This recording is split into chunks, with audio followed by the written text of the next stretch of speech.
तो welcome students, class 10 के NCERT गणित में फिर से एक बार आपका स्वागत है। इस वीडियो में हम लोग प्रश्नावली 12.3 के प्रश्न क्रमांक 7 को सोल्व करेंगे। यहाँ पे है आकृति 12.25 में ए बी सी डी भुजा 14 सीएम वाला एक वर्ग है। ए बी सी और डी को केंद्र मानकर 4 वृत्त इस प्रकार खींचे गए कि आगे बाद में पढ़ेंगे, पहले आकृति को समझिए। ये रहा मेरे पास आकृति। इस आकृति में क्या बोलता है कि ए बी सी डी एक वर्ग है और इसके शीर्ष को, ये शीर्ष ए, ये बी, ये सी और ये डी, इनको केंद्र मानकर 4 वृत्त खींचा गया। यानी इसको केंद्र माना, एक वृत्त खींचा, फिर इसको केंद्र माना, ऐसे घुमा कर वृत्त खींचा, इसको और इसको भी केंद्र मान करके वृत्त खींचा गया। और आगे हमें यह भी कहा गया कि प्रत्येक वृत्त 3 शेष वृत्तों में से 2 वृत्तों को बाह्य रूप से स्पर्श करता है। यानी कहा गया है कि यदि हम इस वृत्त को खींचें तो शेष कितना वृत्त बचा, 1 2 3, इन 3 में से ये जो है 2 ही को स्पर्श करता है। यहाँ पे एक को स्पर्श करेगा, दूसरा को यहाँ पे स्पर्श करेगा। यानी प्रत्येक वृत्त केवल 2 ही वृत्त को स्पर्श करता है। इस वृत्त की भी बात करें तो ये वृत्त यहाँ पे पहला इस वृत्त को स्पर्श करता है, दूसरा इस वृत्त को, यानी 2 ही वृत्त को स्पर्श करेगा।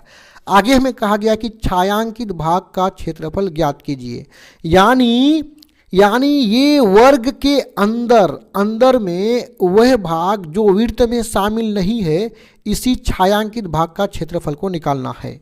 अब देखिए, हमें इस छायांकित भाग का क्षेत्रफल को निकालने के लिए क्या करना होगा, इस वर्ग के क्षेत्रफल में जो भाग छायांकित नहीं है उसी को घटाना पड़ेगा। तो छायांकित कौन कौन नहीं है, यहाँ ये वाला भाग, ये वाला भाग और ये वाला भाग और ये वाला भाग क्या छायांकित नहीं है। अब यहां पे देखिए कि इस वर्ग के अंदर में यहां जो ये एरिया बना है ये एक चतुर्थांश के रूप में है। किसके रूप में है, चतुर्थांश के रूप में है। क्योंकि किसी भी वृत्त में यदि इस प्रकार यदि खींचा जाए, चतुर्थांश का मतलब होता है वृत्त का चौथा भाग। इस प्रकार अगर हम खींचेंगे तो यहां जो इस प्रकार का एरिया बनता है ना, देखिए यहां पे इस प्रकार का जो एरिया बना, ये क्या चतुर्थांश कहलाता है, ये चतुर्थांश कहलाएगा। सेम इसी की तरह है ये। तो यहां पे प्रत्येक कोने पर क्या बन गया है, चतुर्थांश बन गया है। तो हमें यहाँ पे इस छायांकित भाग का क्षेत्रफल निकालने के लिए इस पूरे वर्ग में इस चारों चतुर्थांश के क्षेत्रफल को घटाना होगा। यानी इस पूरे वर्ग के क्षेत्रफल में जो छायांकित नहीं है उसको घटाना पड़ता है। क्योंकि ये चारों जो है चतुर्थांश छायांकित नहीं है, तो इस पूरे वर्ग के क्षेत्रफल में इस चारों को अगर हम घटा देंगे तो हमें ये छायांकित भाग का क्षेत्रफल मिल जाएगा। यानी छायांकित भाग का क्षेत्रफल को निकालने के लिए यहाँ पे हमें वर्ग के क्षेत्रफल में, छायांकित भाग का क्षेत्रफल को निकालने के लिए वर्ग के क्षेत्रफल में हमें चारों चतुर्थांश के क्षेत्रफल को क्या करना पड़ेगा, घटाना पड़ेगा। और वर्ग का क्षेत्रफल का सूत्र होता है भुजा स्क्वायर।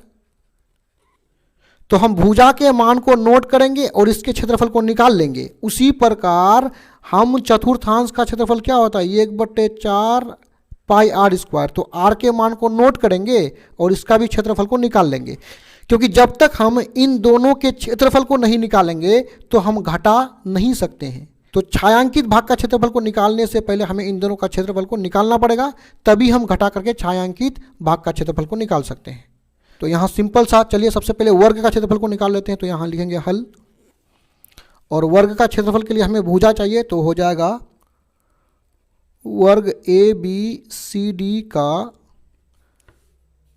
भुजा। देखिए हमें शुरू में ही कहा गया है कि जो ए बी सी डी जो वर्ग है इसका भुजा कितना है, 14 सीएम। तो नोट कर लेंगे 14 सीएम। इसलिए वर्ग ए बी सी डी का हो जाएगा क्षेत्रफल। क्षेत्रफल का सूत्र होता है भुजा स्क्वायर। अब देखिए भुजा कितना है, 14 है, तो 14 लिखेंगे। इस पर स्क्वायर है तो स्क्वायर लिखेंगे। 14 पर स्क्वायर पावर 2 का मतलब 14 गुना 14 हो जाएगा 196। क्योंकि त्रिज्या सीएम में है तो क्षेत्रफल हो जाएगा सीएम स्क्वायर। अब यहाँ पे इन चारों चतुर्थांश के क्षेत्रफल को निकालने के लिए हमें क्या चाहिए, त्रिज्या चाहिए। तो यहाँ पे सिंपल सा लिखेंगे त्रिज्या। त्रिज्या क्या होगा इसको समझिए। हमें कहा गया है कि ये जो वर्ग है ना, इस वर्ग का एक भुजा कितना है, 14 cm है। मतलब हम यहाँ से यहाँ तक की बात करें तो यहाँ से यहाँ कितना है, 14 cm है। यानी CD 14 cm है, तो यहाँ से यहाँ कितना हो जाएगा, 7 cm, और यहाँ से यहाँ कितना हो जाएगा, 7 cm। यानी त्रिज्या निकालने के लिए यहाँ से यहाँ तक भुजा की लंबाई कितना है, 14 है। और इस 14 लंबाई वाला 14 cm वाला भुजा के यहाँ से यहाँ तक कितना त्रिज्या आता है, एक त्रिज्या, दो त्रिज्या। तो हम 2 से भाग लगा देंगे। यानी वर्ग की भुजा में जो 14 cm है उसमें यहाँ से यहाँ तक 2 त्रिज्या है, तो कितना से, 2 से भाग लगा देंगे। तो यानी त्रिज्या हो जाएगा 7 cm। अब निकाल लेंगे चारों चतुर्थांश का क्षेत्रफल। 4 चतुर्थांश है तो 4 से गुना कर लेंगे, जितना चतुर्थांश होगा उतना से गुना। और चतुर्थांश का क्षेत्रफल होता है 1/4 पाई आर स्क्वायर। ये है चतुर्थांश का क्षेत्रफल। 4 है तो 4 चतुर्थांश है तो 4 से गुना कर दिए, बराबर करेंगे, ऊपर नीचे कट जाएगा। पाई का मान होता है 22/7, और त्रिज्या मतलब आर का मान कितना है, देखिए 7 है, तो हम 7 कर लेंगे। क्योंकि आर पर पावर 2 है तो इसके मान 7 को 2 बार गुना के रूप में लिखेंगे, क्योंकि पावर 2 का मतलब 2 बार गुना करना होगा। यहाँ पे इस प्रकार काट लेंगे, और 7 दूने 14, 7 दूने 14, 1 15, यानी 22 गुना 7 हो जाएगा 154, और यहाँ पे त्रिज्या cm में है तो क्षेत्रफल cm²। अब हमें जो ये छायांकित भाग का क्षेत्रफल निकालना था, तो उसके लिए हमें क्या करना था कि छायांकित भाग का क्षेत्रफल बराबर वर्ग ABCD का क्षेत्रफल माइनस चारों चतुर्थांश का क्षेत्रफल।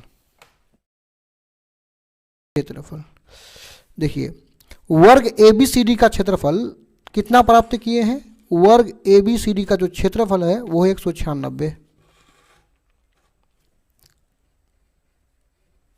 यहाँ पे माइनस करेंगे, और यहाँ पे जो चारों चतुर्थांश है उसका क्षेत्रफल कितना निकला है, देखिए यहाँ पे 154, तो माइनस 154 कर लेंगे, और यहाँ पे घटा लेंगे। 6 से 4 घटेगा तो 2, 9 से 5 घटेगा तो 4, 1 से 1 घटेगा तो 0, आगे 0 लिखा नहीं जाता है, तो कर लेंगे cm²। यही हो जाएगा आंसर। इस तरह का और भी वीडियोस को देखने के लिए आप हमारे चैनल के कहाँ जा सकते हैं, प्ले लिस्ट में भी जा करके देख सकते हैं।